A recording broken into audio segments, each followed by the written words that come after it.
The killing of a Japanese schoolboy in China has sparked an outpouring of anger and soul-searching over the rise of extreme nationalism in the country, with some accusing the Chinese government of fanning an anti-Japan sentiment and even the education of hatred.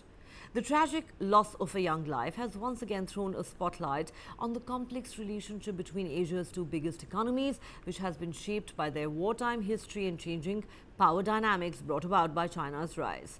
The 10-year-old, born to a Japanese father and Chinese mother, was fatally stabbed on his way to school by a man in the southern city of Shenzhen last Wednesday. It was the second knife attack on Japanese children and third assault on foreigners in China in recent months.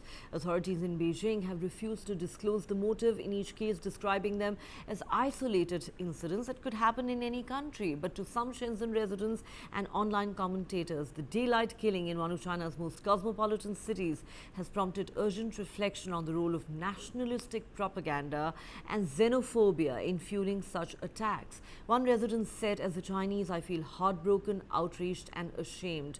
This kind of violence is the result of long-term education of hatred. There is no good in instilling hatred from a young age." He echoed a groundswell of commentaries and online posts calling for a reckoning on the anti-Japan sentiment. Many of these posts have since been censored by Chinese social media platforms. A Chinese blogger wrote, "The anti-Japan rhetoric based on nationalist narratives has increased to dominate the internet. These online remarks will inevitably spill over from the screen and impact the real world." The killing has shaken the Japanese community in China, with some of Japan's biggest companies offering to repatriate staff members and their families. The development risks undermining Beijing's recent efforts to court Japanese businesses to expand investment in China amid a record exodus of foreign capital from the country's flagging economy.